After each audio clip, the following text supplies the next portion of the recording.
అందరికీ జై హింద్. జియో పాలిటిక్స్లో ఒక చాలా ఇంపార్టెంట్ న్యూస్ బయటకు వచ్చింది. తులసి గబార్డ్ తను అమెరికాలో నేషనల్ ఇంటెలిజెన్స్ ఆఫీస్ ఏదైతే ఉంటుందో దానికి డైరెక్టర్ అన్నమాట. తను రిటైర్ అవ్వబోతుంది అండ్ ఇన్ఫ్యాక్ట్ వాళ్ళ హస్బెండ్కి క్యాన్సర్ ఉంది అన్న గ్రౌండ్స్తో తను స్టెప్ డౌన్ చేసింది.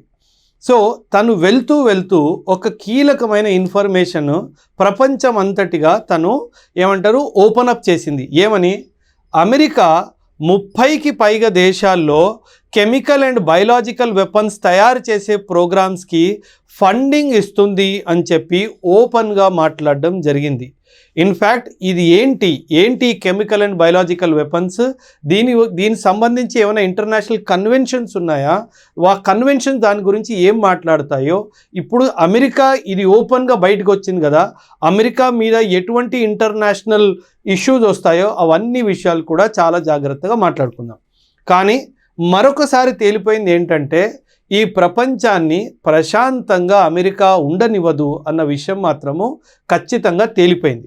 ఈ తులసి గబార్డ్ తన ఇచ్చిన స్టేట్మెంట్లో ఏమందంటే అమెరికా 30 పైగా దేశాల్లో మోర్ దాన్ 30 కంట్రీస్లో ఒక 120 ప్రోగ్రామ్స్ చేస్తుంది. అండ్ ఈ 120 ప్రోగ్రామ్స్ ఏమంటున్నారు, ఈ 120 ప్రోగ్రామ్స్లో బయలాజికల్ వెపన్స్ ఎలా తయారు చేసుకోవాలో, బయలాజికల్ వెపన్స్ ఎలా తయారు చేయాలో వాటి మీద పరిశోధన చేయడానికి డబ్బు పెట్టింది అని చెప్పి తను ఒక స్టేట్మెంట్ రిలీజ్ చేసింది. ఇది చాలా పెద్ద నేరము అమెరికా చేస్తుంది. ఎందుకు అంటే ఈ కెమికల్ అండ్ బయలాజికల్ వెపన్స్కి సంబంధించి 2 కీలకమైన ఇంటర్నేషనల్ కన్వెన్షన్స్ ఉన్నాయి. ఒకటి బయలాజికల్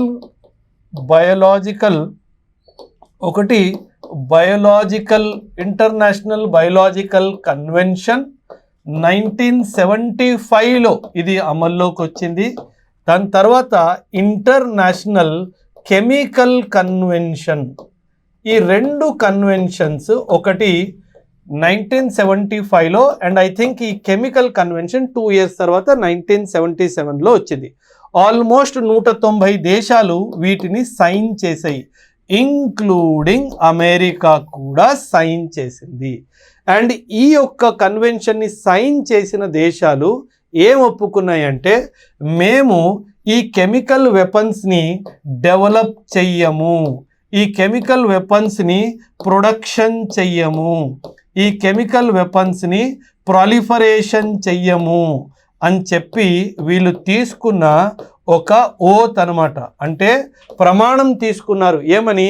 కెమికల్ వెపన్స్ కానీ బయలాజికల్ వెపన్స్ కానీ వీటి మీద రీసెర్చ్ చేయము, డెవలప్ చేయము, ప్రొడక్షన్ చేయము, అదేవిధంగా ప్రపంచంలో వీటిని వ్యాపించకుండా చూస్తాము అని చెప్పి సైన్ చేశారు. తను సైన్ చేసినా సరే ఇలా కెమికల్ అండ్ బయలాజికల్ వెపన్స్ని ఇప్పుడు తులసి గబార్డ్ గారు చెప్పినట్టుగా 30కి పైగా దేశాల్లో వీళ్ళు ఇలా చేస్తున్నారు, 120 ప్రోగ్రామ్స్ ఇవన్నీ నడుస్తున్నాయని చెప్పారు. కాకపోతే తను ఇప్పుడు ట్రంప్ని సేవ్ చేయాలి అన్న ఉద్దేశంతో చెప్పిందో లేదా ఇలా చెప్పకపోతే ట్రంప్ మరి ఏమైనా యాక్షన్ తీసుకుంటాడని భయంతో చెప్పిందో తెలియదు. కానీ తను ఏమంది అంటే జో బైడెన్ అంటే ట్రంప్ కన్నా ముందు అమెరికన్ ప్రెసిడెంట్ జో బైడెన్ గారు ఉన్నారనమాట.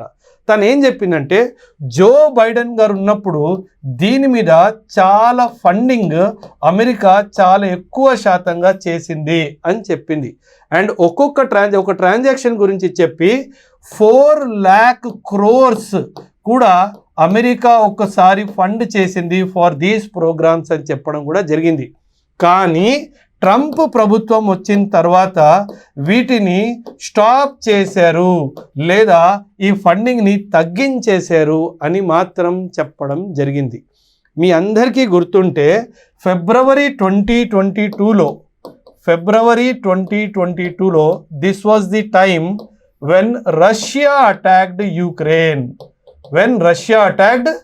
యుక్రెయిన్ అండ్ రష్యా యుక్రెయిన్ని అటాక్ చేసినప్పుడు వన్ ఆఫ్ ది కారణాలు రష్యా ఏం చెప్పాడంటే Ukraine is developing biological weapons అని చెప్పేసి అప్పుడు పుతిన్ గారు చెప్పడం జరిగింది. అప్పుడు పుతిన్ గారు బయలాజికల్ వెపన్స్ ఉక్రెయిన్ దగ్గర ఉన్నాయి అని చెప్తే ప్రపంచం ఎవ్వరూ నమ్మలేదు. అండ్ ఇప్పుడు తులసి గబార్డ్ గారు తను ఇచ్చిన స్టేట్మెంట్లో తను ఏమన్నారు తెలుసా? ఫస్ట్ కంట్రీ పేరు ఎక్కడైతే ఈ బయలాజికల్ వెపన్స్ తయారవుతున్నాయంటే తను యుక్రెయిన్ పేరే తీసుకున్నారు. అంటే 4 సంవత్సరాల క్రితము మన పుటిన్ గారు చెప్పింది 100% రైట్ అని చెప్పి ప్రూవ్ అయిపోయింది. ఇప్పుడు మన దేశానికి వచ్చేస్తే అంటే వీళ్ళు రీసెర్చ్లో ఏం చేస్తారంటే బేసికలీ ఆ మ్యూటేషన్ ఎప్పుడైతే బ్యాక్టీరియా మీద వైరస్ మీద వీళ్ళు రీసెర్చ్ చేస్తారో అది ఎలా రియాక్ట్ అవుతుందో దాన్ని ఫంక్షన్ అంటారు. సో ఫంక్షన్ మీద రీసెర్చ్ చేస్తారు. దాంట్లో మనకి వెళ్ళాల్సిన అవసరం ఖచ్చితంగా లేదు. నేను ఎందుకంటే జియో పొలిటికల్ కన్స్ట్రక్ట్లో దీన్ని కవర్ చేస్తున్నాను కాబట్టి మీ అందరికీ తెలుసుండాలి. వుహాన్ అనే ప్రాంతం చైనాలో వుహాన్ అనే ప్రాంతంలో నుంచే కరోనా వైరస్ వ్యాపించింది అన్న విషయము మనందరికీ తెలుసు. అండ్ ఈ కరోనా వైరస్ రీసెర్చ్ డైమెన్షన్ మీద కూడా అమెరికా కూడా డబ్బు పెట్టింది అని చెప్పడం జరిగింది తులసి గబార్డ్ ద్వారా.